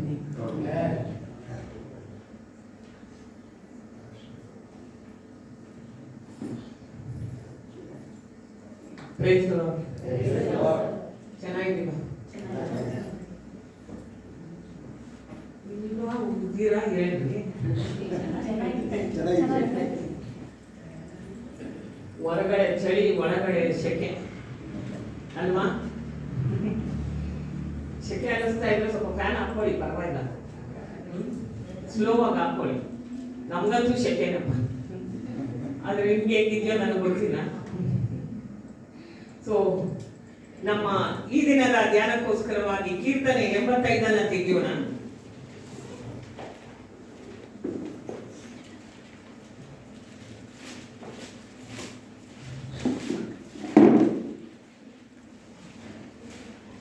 ಯಾರೆಲ್ಲ ಬೈಬಲ್ ತಂದಿದ್ದೀರೋ ದಯವಿಟ್ಟು ಕೀರ್ತನೆ 85ಕ್ಕೆ ತಿರುಗಿಸಿಕೊಳ್ಳೋಣ. 85 ಕೀರ್ತನೆಯಿಂದ ಈ ದಿನ ದೇವರು ನಮ್ಮೊಂದಿಗೆ ಏನನ್ನ ಮಾತನಾಡ್ತಾನೆ ಅದನ್ನ ನಾವು ಪ್ರಾರ್ಥನಾ ಪೂರ್ವಕವಾಗಿ ಕೇಳಿಸಿಕೊಳ್ಳೋಣ. ಪ್ರಿಯರೇ, 85ನೇ ಕೀರ್ತನೆ ಎಲ್ಲರೂ ತೆಗೆದಿದ್ದೀವಲ್ವಾ? ಯಾಕಂದ್ರೆ ಅದರಿಂದನೇ ನಾವು ಇವತ್ತು ಧ್ಯಾನ ಮಾಡುವವರಾಗಿರೋದ್ರಿಂದ ಸೊ ಆ ಒಂದು ವೇದ ಭಾಗವನ್ನ ತೆಗೆದಿಟ್ಕೊಳ್ಳೋಣ. 6ನೇ ವಚನವನ್ನ ಯಾರಾದರೂ ಒಬ್ಬರು ಓದಿ. ನಿನ್ನ ಪ್ರಜೆಯಾದ ನಾವು ನಿನ್ನಲ್ಲಿ ಆನಂದಿಸುವಂತೆ ನೀನು ನಮ್ಮನ್ನು ಚೈತನ್ಯ ಪಡಿಸುವುದಿಲ್ಲವೋ? ಸಾಕು. ಯಾರಾದ್ರೂ ಇಂಗ್ಲಿಷ್ ಅಲ್ಲಿ ಓದಿ. Will you not revive us again, that your people may rejoice in you? So ಅಲ್ಲಿ ಯಾಕೆ ಇಂಗ್ಲಿಷ್ ಅಲ್ಲಿ ಹೇಳಿದೆ ಅಂದ್ರೆ ಅಲ್ಲಿ ಏನ್ ವರ್ಡ್ ಇದೆ, ರಿವೈವ್ ಅಂತಿದೆ ಅಲ್ವಾ? ಸೊ ಅದೇ ನನ್ನ ಈ ದಿನದ ಒಂದು ಸಬ್ಜೆಕ್ಟ್ ಆಗಿರೋದು. ಅದರ ಕುರಿತಾಗಿನೇ ನಾನು ಈ ದಿನ ಈ ಒಂದು ವೇದ ಭಾಗದಿಂದ ಮಾತನಾಡುವವಳಾಗಿದ್ದೇನೆ. ಸೊ ಇಲ್ಲಿ ಕೀರ್ತನೆಗಾರನು 6ನೇ ವಚನದಲ್ಲಿ ಆತನೇ ಹೇಳ್ತಾನೆ, ನಿನ್ನ ಪ್ರತಿಯಾದ ನಾವು ನಿನ್ನಲ್ಲಿ ಆನಂದಿಸುವಂತೆ ನೀನು ನಮ್ಮನ್ನು ಚೈತನ್ಯ ಪಡಿಸುವುದಿಲ್ಲವೋ? ನೀವು ಮೂಲ ಒಂದು ಹೀಬ್ರೂ ಇದರಲ್ಲಿ ನೋಡುವುದಾದ್ರೆ ಪುನರ್ಜೀವನ ಪಡಿಸುವುದಿಲ್ಲವೋ? ರಿವೈವ್ ಅಂದ್ರೆ ಅದೇನೆ. ಯಾಕೆ ರಿವೈವ್ ಬೇಕು? ರಿವೈವ್ ಅಥವಾ ರಿವೈವಲ್ ಅಂತ ಅರ್ಥ ಆಗ್ತದಲ್ವಾ? ರಿವೈವ್ ಅಥವಾ ರಿವೈವಲ್. ಸೊ ಯೂಶಿಯಲಿ ನಾವು ರಿವೈವಲ್ ಅನ್ನೋ ಒಂದು ವರ್ಡ್ ಅನ್ನ ನಾವು ಕೇಳಿದ್ದೇವೆ, ಉಜ್ಜೀವನ, ಪುನರುಜ್ಜೀವನ. ಇಲ್ಲಿ ಯಾಕೆ ಆ ಒಂದು ಕೀರ್ತನೆಗಾರನು ದೇವರ ಹತ್ರ ಈ ರೀತಿಯಾಗಿ ಪ್ರಾರ್ಥನೆ ಮಾಡ್ತಾ ಇದ್ದ? ಅವನೇನ್ ಹೇಳ್ತಾ ಇದ್ದಾನೆ? ದೇವರೇ, ನೀನ್ ನನ್ನನ್ನ ತಿರುಗು ಜೀವಿಸುವಂತೆ ಮಾಡುವುದಿಲ್ಲವೋ? ಹಾಗಾದ್ರೆ ಅವನ ಸ್ಥಿತಿ ಏನಾಗಿರ್ಬೇಕು? ಅವನು ಆ ರೀತಿ ಕೇಳ್ತಾ ಇದ್ದಾನೆ ಅಂದ್ರೆ ಅವರೇನಾಗಿದ್ದಾರೆ, ಅದನ್ನೇ ಈ ದಿನ ನಾವು ನೋಡುವವರಾಗಿದ್ದೇವೆ. ಸೊ ರಿವೈವಲ್ ಅನ್ನೋ ವರ್ಡ್ ಬೈಬಲ್ ಅಲ್ಲಿ ಇಲ್ಲ, ಆದ್ರೆ ರಿವೈವ್ ಅನ್ನೋ ಬೈಬಲ್ ಇದೆ, ವರ್ಡ್ ಇದೆ. ಅರ್ಥ ಆಗುತ್ತೆ ಅಲ್ವಾ? ಸೊ ರಿವೈವಲ್ ಇಲ್ಲ ಅಂತ ಈ ದಿನ ಒಬ್ಬ ದೊಡ್ಡ ಸಹೋದರಿ ಒಂದು ದೊಡ್ಡ ಹಂಬ ಮಾಡಬಿಟ್ಟಿದ್ದಾರೆ. ಗೊತ್ತಾಯ್ತಾ? ಇವತ್ತು ದೊಡ್ಡ ಗಲಾಟೆ ನಡೀತಾ ಇದೆ. ನಿಮ್ಗೆ ಗೊತ್ತಿದ್ಯೋ ಇಲ್ವೋ, ನಿಮ್ಮ ಅವೇರ್ನೆಸ್ ಬಂದಿದ್ಯೋ ಇಲ್ವೋ ನನಗೆ ಗೊತ್ತಿಲ್ಲ. ಇವತ್ತಿನ ದಿನದಲ್ಲಿ ರಿವೈವಲ್ ಅನ್ನೋ ಪದ ಬೈಬಲ್ ಅಲ್ಲಿ ಇಲ್ಲ ಅಂತ ಒಂದು ದೊಡ್ಡ ಇಶ್ಯೂನೇ ಮಾಡಿಬಿಟ್ಟಿದ್ದಾರೆ. ನೀವು ಯೂಟ್ಯೂಬ್ ಅಲ್ಲಿ ಹೋಗ್ಬಿಟ್ಟು ಅನಿತಾ ಜೆಬೆಸ್ ಅನ್ನುವಂತಹ ಒಂದು ಸಹೋದರಿಯ ಒಂದು ಇದನ್ನ ನೋಡಿ, ಅದರಲ್ಲಿ ಆ ಅಮ್ಮ ಏನೆಲ್ಲ ಮಾತನಾಡ್ತಾರೆ ಬೈಬಲ್ ಇಟ್ಕೊಂಡು. ಇವತ್ತು ಅಂತ ಕಾಲಘಟ್ಟದಲ್ಲಿ ನಾವಿದ್ದೇವೆ ಪ್ರಿಯರೇ. ಬೈಬಲ್ ಅನ್ನ ತೆಗೆದು ಬೈಬಲ್ನ ವಾಕ್ಯಗಳನ್ನ ತಪ್ಪಾಗಿ ವ್ಯಾಖ್ಯಾನ ಮಾಡುವಂತಹ ಕಾಲಘಟ್ಟದಲ್ಲಿ ನಾವಿದ್ದೇವೆ. ಸೈತಾನ ಎಲ್ಲೋ ಇಂದ ಬರಲ್ಲ ಎರಡು ಕೊಂಬುಗಳನ್ನ ಇಟ್ಕೊಂಡು ಸಭೆ ಒಳಗೆ ಸಭೆಯಲ್ಲಿರುವಂತಹ ಜನರ ಮೂಲಕವಾಗಿ ಈ ದಿನ ಕಾರ್ಯ ಮಾಡ್ತಾ ಇದ್ದಾನೆ. ಸೊ ಇಲ್ಲಿ ಕೀರ್ತನೆಗಾರರು ರಿವೈವಲ್ ಅನ್ನುವಂತಹ ರಿವೈವಲ್ ಎಲ್ಲ ಒಂದೇನೆ. ನೀವು ಹೀಬ್ರೂ ವರ್ಡ್ ಅಲ್ಲಿ ಅದಕ್ಕೆ ಛಾಯಾ ಎನ್ನುವಂತಹ ಒಂದು ವರ್ಡ್ ಇಂದಾನೆ ರಿವೈವ್ ಅನ್ನುವಂತಹ ಒಂದು ಇಂಗ್ಲಿಷ್ ಪದ ಅಥವಾ ನಾವು ಉಜ್ಜೀವನ ಎನ್ನುವಂತಹ ಒಂದು ಪದ, ಆ ಒಂದು ಪದದಿಂದಲೇ ಬಂದಿದ್ದಾಗಿದೆ. ಈ ಕೀರ್ತನೆಯಲ್ಲಿ ನಾವು ಉಜ್ಜೀವನದ ಕುರಿತಾಗಿ 5 ಅಂಶಗಳನ್ನ ನಾವು ಗಮನಿಸುವವರಾಗಿದ್ದೇವೆ. ಮೊದಲನೇದಾಗಿ ಕೀರ್ತನೆಗಾರನು ಅಲ್ಲಿ ಏನ್ ಹೇಳ್ತಾ ಇದ್ದಾನೆ, 6ನೇ ವಚನದಲ್ಲಿ ನಮ್ಮನ್ನ ಉಜ್ಜೀವಿಸ ಮಾಡು. ಯಾಕವನ ಆ ರೀತಿಯಾಗಿ ಕೇಳ್ತಾ ಇದ್ದಾನೆ? ಅದರ ಅಗತ್ಯತೆ ಅದು ಏನಿದೆ? ಇಸ್ರಾಯೇಲರು ಏನಾಗಿ ಬಿಟ್ಟಿದ್ದಾರಂತೆ? ಸತ್ತವರಾಗಿ. ರುಟೀನ್ ಲೈಫ್ ನೋಡಿ ಅಲ್ವಾ? ದಿನ ಭಾನುವಾರ ಆದ್ರೆ ಚರ್ಚಿಗೆ ಬಾ, ಮನೆಯಲ್ಲಿ ಬೆಳಗ್ಗೆ ಆದ್ರೆ ಎದ್ದೋಳು, ಬೈಬಲ್ ಓದು, ಪ್ರಾರ್ಥನೆ ಮಾಡು. ಯಾಂತ್ರಿಕವಾಗ್ಬಿಟ್ಟಿದೆ ನಮ್ಮ ಜೀವಿತ, ಕ್ರೈಸ್ತಿಯ ಜೀವಿತ ಅಥವಾ ವಿಶ್ವಾಸಿಯ ಜೀವಿತ. ಸೊ ಅದಕ್ಕೆ ಅವನು ಏನ್ ಹೇಳ್ತಾ ಇದ್ದಾನೆ, ನಮ್ಮನ್ನ ಉಜ್ಜೀವನ ಮಾಡುವಂತ. ಈ ಛಾಯಾ ಎನ್ನುವಂತಹ ವರ್ಡ್ ಅರ್ಥ ಏನಂದ್ರೆ ನಮ್ಮನ್ನ ತಿರುಗಿ ಜೀವಿಸುವಂತೆ ಮಾಡುವಂತ. ಒಂದ್ಸಾರಿ ನಾವು ಸತ್ತೋಗ್ಬಿಟ್ಟಿದ್ವಿ ಅಲ್ವಾ? ಸತ್ತಿದ್ರ ಇಲ್ವಾ? ಸತ್ತಿದ್ವಿ ಅಲ್ವಾ? ಏಸಪ್ಪ ನಮ್ಮನ್ನ ಬಂದು ನಮ್ಮನ್ನ ಏನ್ ಮಾಡಿದ್ನಂತೆ? ಜೀವಿಸುವಂತೆ ಮಾಡಿದ್ದಾನೆ. ನಾವು ಜೀವಿಸುವಂತೆ ಮಾಡಿದಂತಹ ದೇವರು ನಾವು 10 ವರ್ಷ ಹಿಂದೆ, 20 ವರ್ಷ ಹಿಂದೆ, 5 ವರ್ಷ ಹಿಂದೆ, 2 ವರ್ಷ ಹಿಂದೆ, 1 ವರ್ಷ ಹಿಂದೆ ನಾವೇನಾಗಿದ್ವಿ? ಜೀವಿತವನ್ನು ನಾವು ಪಡ್ಕೊಂಡಿದ್ವಿ. ಆದ್ರೆ ಈಗ ಏನಾಗ್ಬಿಟ್ಟಿದ್ದೇವಂತೆ? ಯಾಂತ್ರಿಕವಾದ ಜೀವಿತದಿಂದ ಸತ್ತು ಹೋಗ್ಬಿಟ್ಟಿದ್ದೆ. ಅದಕ್ಕೆ ಅಲ್ಲಿ ಅವನು ಕೇಳ್ತಾ ಇದ್ದಾನೆ, ನಮ್ಮನ್ನ ತಿರುಗಿಯೂ ನೀನು ಜೀವಿಸುವಂತೆ ಮಾಡೋದಿಲ್ವೋ? ರಿವೈವಲ್ ಅಂದ್ರೆ ಅದೇನೇ ಪ್ರಿಯ. ಹಾಗಾದ್ರೆ ಯಾಕೆ ರಿವೈವಲ್ ಬೇಕು? ಮೊದಲನೇದಾಗಿ ನೀವು ನೋಡುವುದಾದ್ರೆ ಲೋಕದ ಜನ ಏನಾಗಿದ್ದಾರಂತೆ? ಕ್ರಿಸ್ತನಿಲ್ಲದೆ, ದೇವರಿಲ್ಲದೆ, ನಿರೀಕ್ಷೆ ಇಲ್ಲದೆ, ರಕ್ಷಣೆ ಇಲ್ಲದೆ ಪ್ರತಿದಿನ ಏನಾಗ್ತಾ ಇದ್ದಾರೆ? ಸಾಯ್ತಾ ಇದ್ದಾರೆ.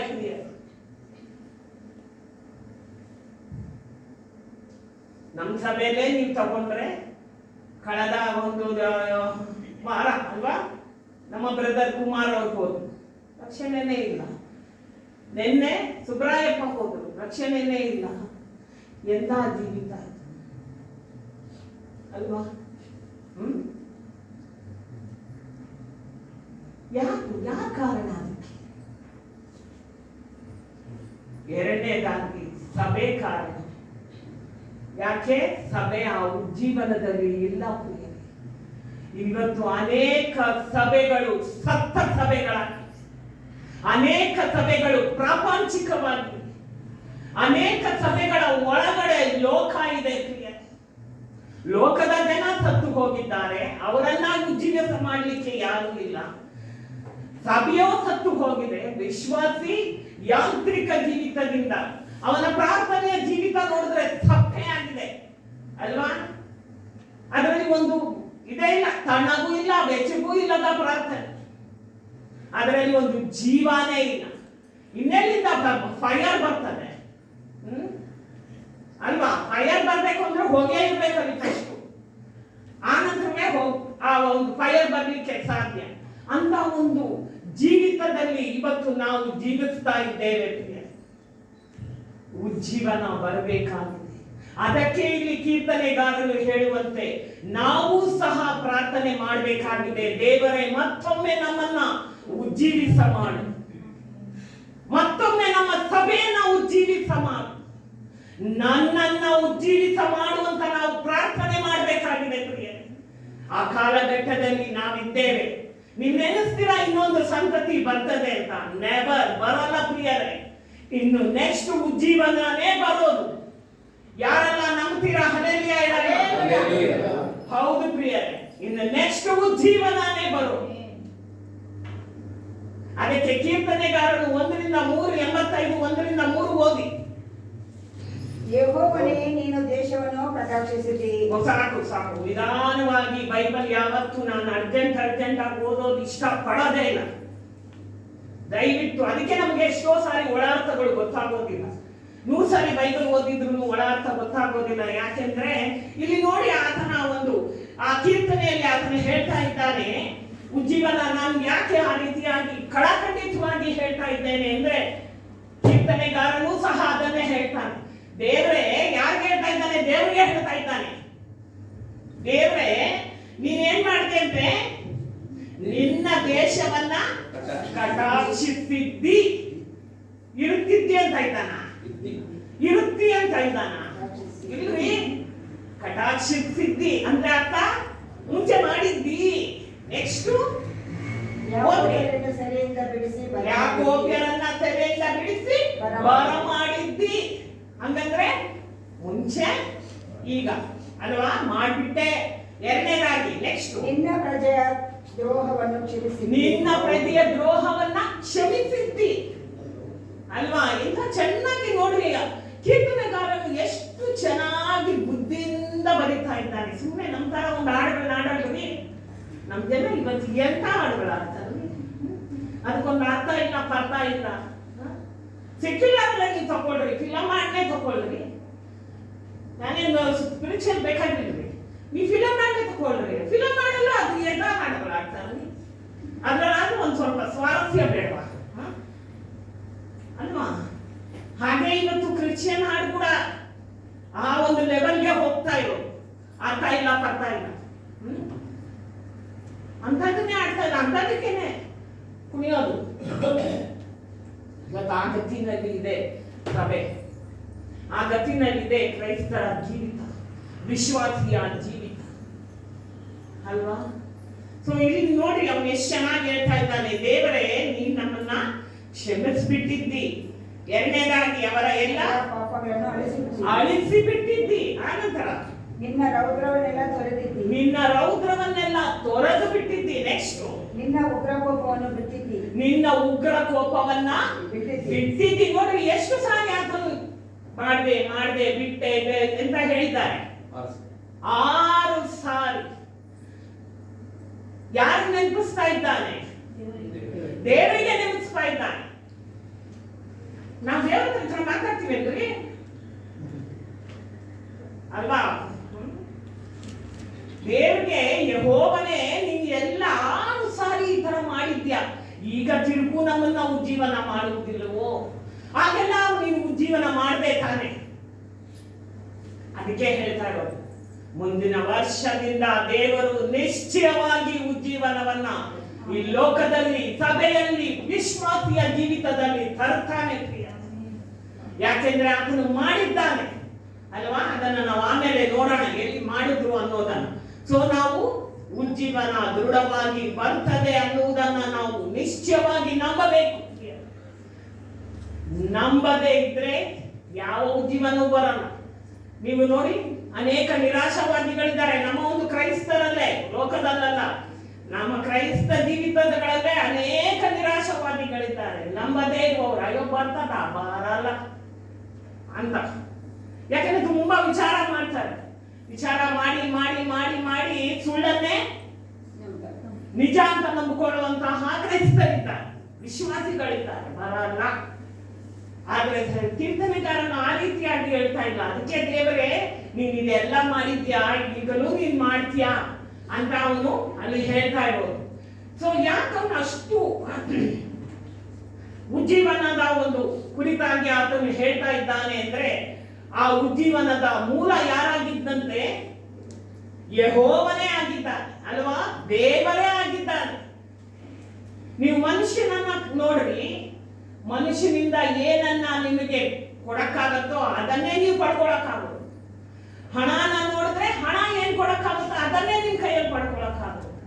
ಸಂಸ್ಥೆನ ನೋಡಿದ್ರೆ ಸಂಸ್ಥೆ ಏನ್ ಕೊಡಕ್ಕಾಗುತ್ತೋ ಅದನ್ನೇ ನೀವು ಪಡ್ಕೊಳಕ್ಕಾಗ. ಡಿನಾಮಿನೇಷನ್ ಅನ್ನ ನೋಡಿದ್ರೆ ಡಿನಾಮಿನೇಷನ್ ಏನ್ ಕೊಡಕ್ಕಾಗತ್ತೋ ಅದೇ ಕೊಡಕ್ಕಾಗ. ಆದ್ರೆ ನೀವು ದೇವರನ್ನ ನೋಡುವುದಾದ್ರೆ, ದೇವರಿಂದ ಏನನ್ನ ಕೊಡ್ಲಿಕ್ಕಾಗ್ತದೋ ಅದನ್ನ ನಾವು ಪಡ್ಕೊಳ್ಳುವವರಾಗಿದ್ದೇವೆ ಅಲ್ವಾ. ಒಬ್ರು ಅಲ್ಲಿಗೆ ಹೇಳ್ತಾ ಇದ್ದಾರೆ ಅಲ್ವೇನ್ರಿ? ದೇವರಿಂದ ಏನ್ ಮಾಡ್ಲಿಕ್ಕಾಗತ್ತೆ, ದೇವರಿಂದ ಏನನ್ನ ಕೊಡಕ್ಕಾಗತ್ತೋ ಅದನ್ನ ನಾವು ಪಡ್ಕೊಳ್ಳುವವರಾಗಿದ್ದೇವೆ. ಅದರಿಂದ ನಾವು ಉಜ್ಜೀವನದ ಮೂಲವಾದ ದೇವರ ಬಳಿಯನ್ನೇ ನಾವು ಹೋಗ್ಬೇಕಾಗಿದೆ, ದೇವರನ್ನ ನಾವು ನೋಡ್ಬೇಕಾಗಿದೆ ಪ್ರಿಯರೇ. ಯಾರಾದ್ರೂ ಒಬ್ರು 62:11 ಓದೋಣ. ಕೀರ್ತನೆ 62:11. ಸರ್ವಾಧಿಕಾರವು ದೇವರದೇ ಎಂದು ದೇವರು ಒಮ್ಮೆ ಅಲ್ಲ ಎರಡವತ್ತಿ ಹೇಳಿದ್ದಾರೆ. ದೇವರು ಹೇಳ್ತಾನೆ ಸರ್ವಾಧಿಕಾರವು ದೇವರದೇ. ಸೊ ದೇವರದ್ದೇ ಸರ್ವಾಧಿಕಾರವಾಗಿರೋದ್ರಿಂದ ಆತನ ಕೈಯಿಂದ ಏನು ಮಾಡ್ಲಿಕ್ಕೆ ಆಗಲ್ಲ ಅಂತ ಇಲ್ಲವೇ ಇಲ್ಲ ಪ್ರಿಯ. ಸೊ ಉಜ್ಜೀವನದ ಕುರಿತಾಗಿ ನೀವು ನೋಡುವುದಾದ್ರೆ, ನಮ್ಗೆಲ್ರಿಗೂ ಗೊತ್ತು, ಈ ಒಂದು ಪ್ಯಾಂಡಮಿಕ್ ಬರ್ಬೇಕಾದ್ರೆ ಎಲ್ಲರೂ ಒಂದು ವಚನ ಹೇಳಿದ್ರು. ಯಾರು ಹೇಳಿದ್ರು ನೋಡೋಣ? ಎಲ್ಲರೂ ಹೇಳ್ತಾ ಇದ್ರು. ನಮ್ಮ ಯೂಟ್ಯೂಬ್ಗಳಲ್ಲಿ, ಟಿವಿಗಳಲ್ಲಿ ವಚನ ಹರಿದಾಡ್ತಾ ಇತ್ತು. ಯಾವ್ದ್ರಿ? ಓದ್ರಿ ಅದನ್ನ.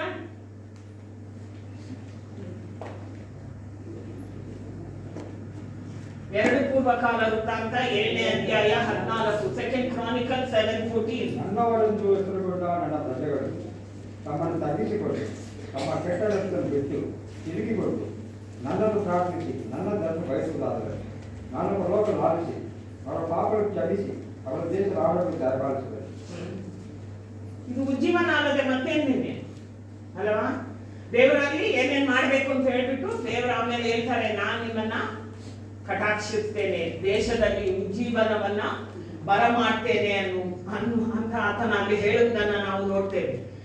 ಉಜ್ಜೀವನ ಬರಬೇಕಾದ್ರೆ ಉಜ್ಜೀವನದ ಒಂದು ರಹಸ್ಯವಾದ್ರೂ ಏನು?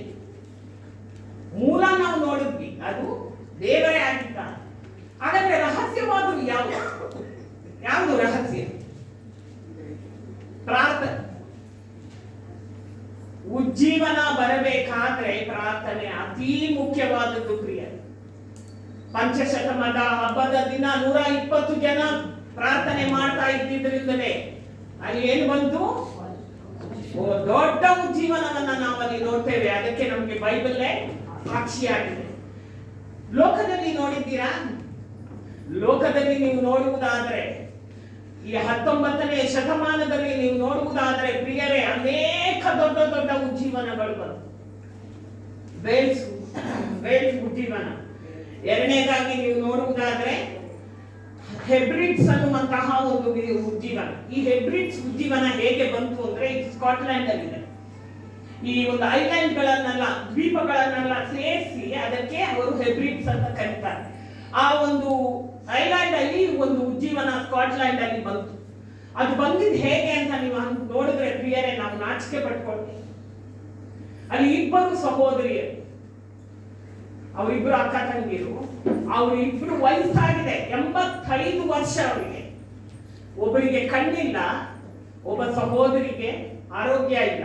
ಆದ್ರೆ ಇಬ್ಬರು ಕಾನ್ಸ್ಟೆಂಟ್ ಆಗಿ ದೇವರ ಹತ್ರ ಪ್ರಾರ್ಥನೆ ಮಾಡ್ತಾ ಇದ್ರು, ನಮ್ಮ ಸಭೆ ಉಜ್ಜೀವನಗೊಳ್ಳಬೇಕು, ನಮ್ಮ ಒಂದು ದ್ವೀಪ ಉಜ್ಜೀವನಗೊಳ್ಳಬೇಕು, ಹಳ್ಳಿ ಉಜ್ಜೀವನಗೊಳ್ಳಬೇಕು ಅಂತ ಅವರು ಮಾಡ್ತಾ ಇದ್ದಂತಹ ಒಂದು ಕಾನ್ಸ್ಟೆಂಟ್ ಆಗಿ ಹಂಬಲಿಸುತ್ತಾ ಮಾಡ್ತಾ ಇದ್ದ ಪ್ರಾರ್ಥನೆ ದೇವರೇ ಚಲಿಸುವಂತೆ ಮಾಡ್ತಾರೆ.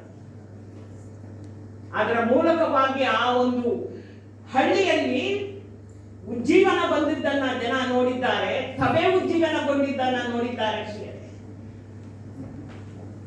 ಉಜ್ಜೀವನ ಬರಬೇಕಾದ್ರೆ ಪ್ರಾರ್ಥನೆ ಅಧಿಕವಾಗಿ ಬೇಕು ಪ್ರಿಯರೇ. ಎರಡು ಕೈಯಲ್ಲಿ ಆಗಲ್ಲ ಅಂತವ್ರ ಪ್ರಾರ್ಥನೆನ ದೇವರು ಕೇಳಿರ್ಬೇಕಾದ್ರೆ ನನ್ನಲ್ಲಿನ ಪ್ರಾರ್ಥನೆ ಕೇಳಲ್ವ? ಎಷ್ಟು ಜನ ಪ್ರಾರ್ಥನೆ ಮಾಡಿದ್ದೀರಾ ಉಜ್ಜೀವನಕ್ಕೆ? ನಮ್ಮ ಸಭೆ ಉಜ್ಜೀವನಗೊಳ್ಳಬೇಕು ಅಂತ ಪ್ರಾರ್ಥನೆ ಮಾಡಿದ್ದೀರಾ? ನಮ್ಮ ದೇಶ ಉಜ್ಜೀವನಗೊಳ್ಳಬೇಕು ಅಲ್ವಾ? ನಮ್ಮ ಪಕ್ಕದಲ್ಲಿ ಇರುವಂತಹ ನೀವು ಸಿಟಿ ಸೈಡ್ ಎಲ್ಲ ನೋಡಿ ಸತ್ತು ಹೋಗಿದ್ದಾರೆ ಪ್ರಿಯರೇ. ಅಂತ ಒಂದು ಸ್ಥಿತಿಯಲ್ಲಿ ನಮ್ಮ ದೇಶ ಇದೆ. ಅನೇಕ ಪೀಪಲ್ ಗ್ರೂಪ್ ಇದ್ದಾರೆ, ಎಲ್ಲ ಸತ್ತು ಹೋಗಿದ್ದಾರೆ ಪ್ರಿಯರೇ. ಇವತ್ತು ಜೀವನ ನಮಗೆ ಬೇಕಾಗಿದೆ. ನಮ್ಮ ಸ್ವಂತ ಜನಗಳು ಸತ್ತು ಹೋಗಿದ್ದಾರೆ, ಜೀವನ ಬೇಕಾಗಿದೆ. ಪ್ರಾರ್ಥನೆ ಒಂದೇ ದೇವರು ಚಲಿಸುವಂತೆ ಮಾಡೋದು ಪ್ರಿಯರೇ. ಆದ್ರೆ ಆ ಪ್ರಾರ್ಥನೆ ಬಂದು ನಮ್ಮ ಒಳಗಿನಿಂದ ಬರಬೇಕು. ನಮ್ಮಲ್ಲಿ ಏನಿರ್ಬೇಕಂತೆ, ಕಾನ್ಸ್ಟೆಂಟ್ ಆಗಿ ನಾವು ಯಾವಾಗಲೂ ಕೇಳ್ತಾನೇ ಇರ್ಬೇಕು. ಕೇಳಿ ಕೇಳಿ ಬೇಜಾರಾಗೋದಲ್ಲ, ಬಿಡಲ್ಲ ಅನ್ಬೇಕು. ಏಸಪ್ಪನ ನೀನ್ ಚಲಿಸದೆ ಇದ್ರೆ ನಾನ್ ಬಿಡಲ್ಲ ನಿನ್ನ. ಉಜ್ಜೀವನ ದೇವರು ಕೊಡ್ತಾನೆ ಅಲ್ವಾ? ಉಜ್ಜೀವನ ಬರ್ಬೇಕಾದ್ರೆ ನಾನು ನೀನು ರೆಡಿ ಇದ್ದೇವಾ ದೇವರು ಕಳಿಸೋ ಕಡೆಯಲ್ಲಿ ಹೋಗ್ಲಿಕ್ಕೆ? ಅದಲ್ವಾ ತುಂಬಾ ಮುಖ್ಯ. ಸಭೆ ಅದಕ್ಕೋಸ್ಕರನೇ ದೇವರು ಪ್ರಿಪೇರ್ ಮಾಡ್ತಾ ಇದ್ದಾರೆ ವಿಶ್ವಾಸಿಗಳ. ಅವಾಗ ಕೂಡ ನಮ್ಮ ಮನೆಯಲ್ಲಿ ಕಷ್ಟ, ನಮ್ಗೆ ಚಿಂತೆ, ನಮ್ಮ ಮಗಳಿಗೆ ಮದ್ವೆ ಆಗ್ಲಿಲ್ಲ, ನಿಮ್ ತಾತನ್ ಮದ್ವೆ ಆಗ್ಲಿಲ್ಲ, ನಿಮ್ಮ ಅಜ್ಜಿನ ಮದ್ವೆ ಆಗ್ಲಿಲ್ಲ, ಕೂತಿರ್ತೀರೇನ್ರಿ? ನಿಮ್ಮ ಸಮಸ್ಯೆಗಳೆಲ್ಲ ಇದ್ರೆ ಯಾವಾಗ ಈ ಉಜ್ಜೀವನ ಬರೋದು? ಅದಕ್ಕೆ ದೇವರು ತಾಮಸ ಮಾಡ್ತಾ ಇರೋದು. ಉಜ್ಜೀವನ ಕೊಟ್ರೆ ದೇವರು ನಿಮ್ಮನ್ನ ಎಬ್ಸಿ ಓಡಿಸ್ತಾನೆ. ಓಡಕ್ಕೆ ರೆಡಿ ಇದ್ದೀರಾ? ಇವತ್ತು ಇವಾಂಜಲಿಸಂ ಮಾಡ್ಲಿಕ್ಕೆ ಬರ್ತೀರಾ? ಆವತ್ತು ದೇವರು ಓಡಿಸ್ತಾನೆ. ಓಡಿ ಅವಾಗ ಅವ್ರು 85 ವರ್ಷದಲ್ಲಿ ಯಾವ ಸಹೋದರ ಸಹೋದರಿ ಆವತ್ತು ಆ 2 ಸಹೋದರಿ ಪ್ರಾರ್ಥನೆ ಮಾಡ್ತಾ ಇದ್ರು. ದೇವರು ಉಜ್ಜೀವನ ಕೊಟ್ಟಾಗ ಏನ್ ಮಾಡಿದ್ರಂತೆ ಗೊತ್ತಾ? ದೇವರವ್ರಿಗೆ ನೀನ್ ಅಲ್ಲೋಗು ಇಲ್ಲೋಗು, ಆ ವಯಸ್ಸಲ್ಲಿ ಅವ್ರು ಹೋಗ್ತಾ ಇದ್ರು. ಅವ್ರಿಗೆ ಒಂದು ಸಹೋದರನೇ ಅವ್ರ ಜೊತೆನಲ್ಲಿ ಒಂದು ಯಂಗ್ ಪಾಸ್ಟರ್ ಅವ್ರ ಜೊತೆನಲ್ಲಿ ಇಟ್ಕೊಂಡು ಅವ್ರನ್ನ ಕರ್ಕೊಂಡು ಹೋಗ್ತಾ ಇದ್ರು. ಆದ್ರೂ ಆ ಉಜ್ಜೀವನ ಬಂದ ತಕ್ಷಣ ಅವರೆಲ್ಲ ಯಾರು ಒಪ್ಕೊಳ್ಳಿಲ್ಲ. ನೀನ್ ಸುಮ್ಮನೆ ಇರು, ನೀನ್ ವಯಸ್ಸಾಗಿದೆ, ನಿನ್ಗೆ ಏನಾಗುತ್ತೆ, ನಿನ್ ಕೈಲಾಗತ್ತಾ, ನೀನ್ ಹೇಳ್ತೀಯ, ನಿನ್ನಂತ ಹೆಂಗ್ ಹುಡುಗರೆಲ್ಲ ಗಲಾಟೆ ಮಾಡ್ತಾ ಇದ್ರು. ಆದ್ರೂ ಆ ಲೇಡೀಸ್ ಚಾಲೆಂಜ್ ಆಗಿ ತಗೊಂಡು ಅವ್ರು ಅದನ್ನ ದೇವ್ರು ನನ್ಗೆ ಹೇಳ್ತಾ ಇದ್ದಾರೆ, ನೀನ್ ನಡಿ ಅಂತ ದೇವ್ರ ಜೊತೆಲಿ ಹಾಗೆ ಓಡೋದಕ್ಕೆ ನೀವು ಸಿದ್ಧವಾಗಬೇಕು ಪ್ರಿಯರೇ. ಉಜ್ಜೀವನ ಬರುವಾಗ ದೇವರು ನಮ್ಮನ್ನ ಕಳಿಸ್ತಾನೇ ಇರ್ತಾನೆ. ಆಗ ಸೇವೆ ಮಾಡ್ಲಿಕ್ಕೆ ರೆಡಿಯಾಗಿ ನಿಮ್ಮನ್ನ ದೇವರು ಪ್ರಿಪೇರ್ ಮಾಡ್ತಾ ಇದ್ದಾರೆ ಆ ಒಂದು ಉಜ್ಜೀವನಕ್ಕಾಗಿ ಪ್ರಿಯರೇ. ಸೊ ಉಜ್ಜೀವನ ಬರುವಾಗ ಏನಾಗ್ತದೆ, ಉಜ್ಜೀವನಕ್ಕೆ ಬರುವಾಗ ಏನಾಗುತ್ತೆ ಅನ್ನೋಕ್ಕಿಂತ ತಡೆ ಯಾವುದು? ಪಾಪವೇ ತಡೆಯಾಗಿರೋದು ಪ್ರಿಯರೇ. ಮುಖ್ಯ ಪಾಪನೇ. ವಿಶ್ವಾಸಿಯ ಜೀವಿತದಲ್ಲಿರುವ ಪಾಪ, ಸಭೆಯಲ್ಲಿರುವ ಪಾಪಗಳೇ ಉಜ್ಜೀವನ ಬರದಂತೆ ತಡೆ ಮಾಡ್ತಾ ಇರೋದು. ಉಜ್ಜೀವನ ಬರಬೇಕಾದ್ರೆ ಮೊದಲನೇದಾಗಿ ನಾನು ಏನಾಗ್ಬೇಕಂತೆ, ರಿವೈವ್ ಆಗ್ಬೇಕು. ನನ್ನೊಳಗೆ ಆ ಒಂದು ನಾನು ತಡೆಯಾಗಿದ್ದೇನಾ ಉಜ್ಜೀವನ ಬರ್ಲಿಕ್ಕೆ? ನನ್ನ ಪಾಪ ತಡೆಯಾಗಿದ್ಯಾ? ನಾನು ದೇವರಿಗೆ ಅವಿಧೇಯನಾಗಿದ್ದೇನಾ? ಇದು ನನ್ನೊಳಗೆ ಬಂದು ನಾವು ಪರೀಕ್ಷೆ ಮಾಡಿಕೊಳ್ತಾನೇ ಇರಬೇಕು ಪ್ರಿಯರೇ. ನಾನು ಅದಕ್ಕೆ ತಡೆಯಾಗಿದ್ದೇನಾ? ನಾನು ಕ್ವಶನ್ ಮಾಡ್ತಾ ಇದ್ದೇನಾ ದೇವರಿಗೆ? ಸೊ ಇದನ್ನ ನಾವು ಸರಿಪಡಿಸಿಕೊಳ್ತಾ ಇರುವಾಗ ದೇವರು ನಿಶ್ಚಯವಾಗಿ ಮುಂದಿನ ವರ್ಷದಿಂದ ನಾನು ನಂಬ್ತೇನೆ ಪ್ರಿಯರೇ, ದೇವರು ಉಜ್ಜೀವನವನ್ನ ತರ್ತಾನೆ ಲೋಕದಲ್ಲಿ, ಸಭೆಯಲ್ಲಿ ಮತ್ತು ಈ ಒಂದು ವಿಶ್ವಾಸಿಗಳ ಜೀವಿತದಲ್ಲಿ ಅಂತ. ಸೊ ಆ ಒಂದು ಕೀರ್ತನೆಗಾರನು ಆ ಉಜ್ಜೀವನ ಬರುವಾಗ ಯಾವ ರೀತಿಯಾಗಿ ಇರ್ತದೆ ಅಂತ ಹೇಳ್ತಾನೆ. 7ನೇ ವಚನವನ್ನ ಓದಿ. ಯೆಹೋವನೇ, ನಿನ್ನ ಕೃಪೆಯು ನಿನ್ನ ಕೃಪೆಯನ್ನು ನಮಗೆ ತೋರಿಸು, ನಿನ್ನ ರಕ್ಷಣೆಯನ್ನು ಅನುಗ್ರಹಿಸು. ಮೊದಲನೇದಾಗಿ ಆತನು ಹೇಳ್ತಾ ಇದ್ದಾನೆ ನಿನ್ನ ರಕ್ಷಣೆಯನ್ನು. ಆತನು ಏನ್ ಹೇಳ್ತಾ ಇದ್ದಾನೆ? ನಮ್ಮನ್ನ ಉಜ್ಜೀವಿಸುವುದಿಲ್ಲವೋ ಅಂತ ಕೇಳಿದ ನಂತರ ಆತನು ಹೇಳ್ತಾನೆ, ಮೊದಲನೇದಾಗಿ ದೇವರ ರಕ್ಷಣೆಯನ್ನ ನಾವು ನೋಡುವವರಾಗಿದ್ದೇವೆ ಪ್ರಿಯರೇ. ಎರಡನೇದಾಗಿ ನೀವು ಅದೇ ಒಂದು ಇದರಲ್ಲಿ ವಚನದ ಆ ಒಂದು ಕೀರ್ತನೆಯಲ್ಲಿ 8ನೇ ವಚನ ಓದೋಣ. ಯೆಹೋವ ದೇವರು ಏನು ಹೇಳುತ್ತಾನೋ ಕೇಳುತ್ತೇನೆ, ಆತನು ತನ್ನ ಭಕ್ತ ಜನರಿಗೆ ಸಮಾಧಾನ ವಾಕ್ಯವನ್ನು ಹೇಳುತ್ತಾನೆ. ಎರಡನೇದಾಗಿ ಉಜ್ಜೀವನ ಬರುವಾಗ ಸಮಾಧಾನ ವಾಕ್ಯವನ್ನ ನಾವು ನೋಡುವವರಾಗಿರುತ್ತೇವೆ ಪ್ರಿಯರೇ. ದೇವರು ಸಮಾಧಾನ ವಾಕ್ಯವನ್ನ ಕಳುಹಿಸುವಾತನಾಗಿದ್ದಾನೆ. 9ನೇ ವಚನ, ಭಯಭಕ್ತಿಯುಳ್ಳ ಜನರಿಗೆ ಆತನ ರಕ್ಷಣೆಯು ಹತ್ತಿರವಿರುವುದು ಸತ್ಯ, ಇದರಿಂದ ಆತನ ಮಹಿಮೆ ನಮ್ಮ ದೇಶದಲ್ಲಿ ನೆಲೆಗೊಳ್ಳುವುದು. ನಮ್ಮ ದೇಶದಲ್ಲಿ ಯಾವುದು ನೆಲೆಗೊಳ್ತದಂತೆ? ಆತನ ಮಹಿಮೆ ನೆಲೆಗೊಳ್ತದೆ ಎಂದು ಆತನ ಹೇಳ್ತಾ ಇದ್ದಾನೆ. ಸೊ ಮೊದಲನೇದು ರಕ್ಷಣೆ, ಎರಡನೇದು ಸಮಾಧಾನ, ಮೂರನೇದು ಮಹಿಮೆ, ನಾಲ್ಕನೇದಾಗಿ ನಾವು 12ನೇ ವಚನ, ನಿಜವಾಗಿ ಯೆಹೋವನು ಒಳ್ಳೆಯದನ್ನು ಅನುಗ್ರಹಿಸುವನು, ನಮ್ಮ ದೇಶವು ತನ್ನ ಬೆಳೆ ಕೊಡುವುದು. ತಮ್ಮ ದೇಶವು ಬೆಳೆ ಕೊಡುವುದು. ದೇವರು ಆ ಸಮೃದ್ಧಿಯಾದ ಜೀವಿತವನ್ನ ಕೊಡುವವನಾಗಿದ್ದಾನೆ ಪ್ರಿಯರೇ. 4 ಪ್ರತಿಫಲವನ್ನ ನಾವು ನೋಡ್ತೇವೆ. ಆತನ ಉಜ್ಜೀವನ ಬರುವಾಗ ಎಲ್ಲೆಡೆ ದೇವರು ರಕ್ಷಣೆಯನ್ನ ಕೊಡುತ್ತಾನೆ, ತನ್ನ ಭಕ್ತ ಜನರಿಗೆ ಸಮಾಧಾನವನ್ನ ಕೊಡುತ್ತಾನೆ.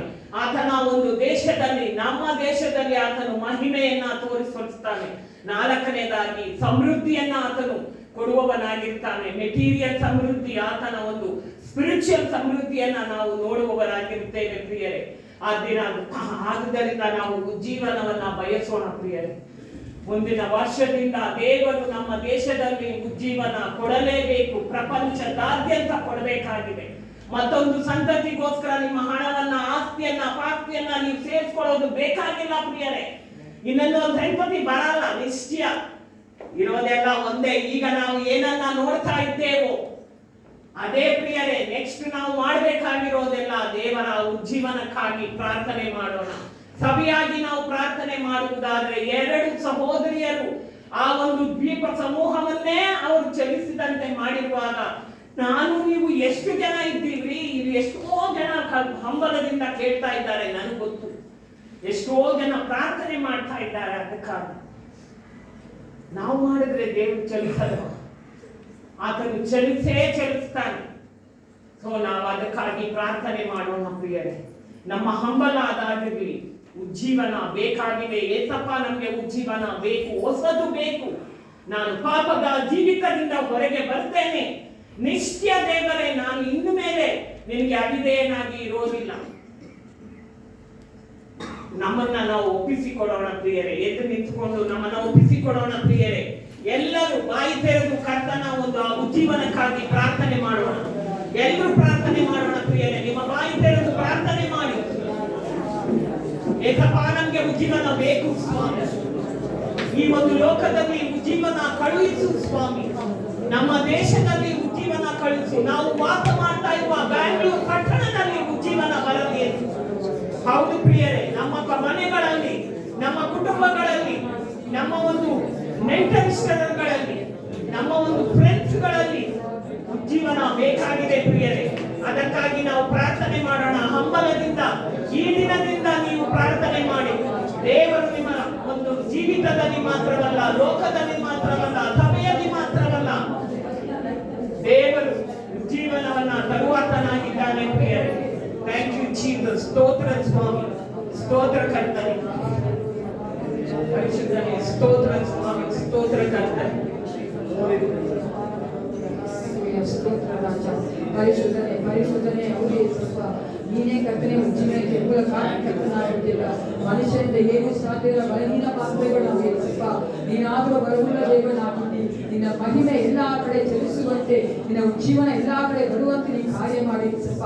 ಪರಿಶುದ್ಧಾತ್ಮನೆ ಬಿಟ್ಟು ನೀ ಬಿಡುಗಡೆ ಊಟ ಕೊಡ್ತಾ ನೀನು ಕರ್ತನೆ ಬಿಡುಗಡೆಯ ದೇವನಾಗಿ ಎಲ್ಲಾ ಕಡೆ ಇದ್ದು ಬರಬೇಕು ನಾವು ಬೇಡುತ್ತೇವಪ್ಪ.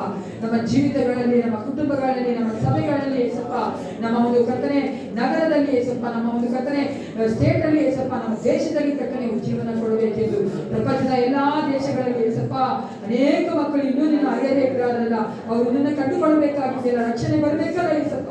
ನೀನು ಕರ್ತನೆ ರಕ್ಷಣಾ ವಸ್ತ್ರವನ್ನು ಎಲ್ಲರ ಮೇಲೆ ಹೊರಿಸಬೇಕೆ ನಾವು ಕಸಿಕೊಳ್ಳುತ್ತೇವೆ ಏಸಪ್ಪ. ನಿನ್ನ ಮಗಳ ಮೂಲಕವಾಗಿ ಮಾತನಾಡಿದಕ್ಕಾಗಿ ಸ್ತೋತ್ರ ಅಪ್ಪ. ನಾವು ಕರ್ತನೆ ಜೀವಿಸುವಂತೆ ತಿರುಗಿ ಮಾಡುವಂತೆ ಸತ್ಯನ ದೇವನಾಗಿದ್ದೆ, ನಮ್ಮನ್ನು ತಿರುಗಿ ಜೀವಿಸುವಂತೆ ಮಾಡಬೇಕೆ ನಾವು ಬೇಡುತ್ತೇವಪ್ಪ. ನಮ್ಮಲ್ಲಿರುವಂತ ಚಿಕ್ಕ ಮಕ್ಕಳು ಕರ್ತನೆ ಅಪ್ಪ, ದಿವ್ಯ ಜೊತೆಗೆ ಸೇರುವಂತ ಚಿಕ್ಕ ಮಕ್ಕಳೇ ದೊಡ್ಡವರನ್ನು ಕರ್ತನೆ ನೀನು ಅಪ್ಪ ನಾವು ತಿರುಗಿ ಹುಟ್ಟುವಂತೆ, ತಿರುಗಿ ಕರ್ತನೆ ಅಪ್ಪ ಜೀವಿಸುವಂತೆ ಮಾಡಬೇಕೆ ನಾವು ಬೇಡ್ತೇವೆ. ಹೌದ್ರಾದ ಜೀವನವನ್ನು ಅನುಭವಿಸುವಂತೆ ನೀ ಕಾರ್ಯ ಮಾಡಬೇಕೆ ನಾವು ಒಪ್ಪಿಸಿಕೊಳ್ಳುತ್ತೇವಪ್ಪ. ಬಲಪಡಿಸಿ ಆಶೀರ್ವದಿಸಿ ನಡೆಸು. ಯೇಸು ಕ್ರಿಸ್ತ ನಾಮದಲ್ಲಿ ಪ್ರಾರ್ಥನೆ ಒಳ್ಳೆ ಬಿಟ್ಟನೆ. ನನ್ನ ಮನವೇ ನಾಮವನ್ನು ಸ್ತುತಿಸು. ನನ್ನ ಮನವೇ ಕರ್ತನನ್ನು ಕೊಂಡಾಡು. ಆತನು ಮಾಡಿದ ಉಪಕಾರವನ್ನು ನಿತ್ಯವೂ ನೆನಪಿಡು. ನಮ್ಮ ಕರ್ತನಾದ ಯೇಸು ಕ್ರಿಸ್ತನ ಕೃಪೆಯು, ದೇವರ ಪ್ರೀತಿಯು, ಪವಿತ್ರಾತ್ಮ ಅನ್ಯೋನ್ಯತೆಯು, ಉಜ್ಜೀವನವು ಸದಾಕಾಲವು ನಮ್ಮೆಲ್ಲರೊಂದಿಗೆ ಇರಲಿ. Praise the Lord.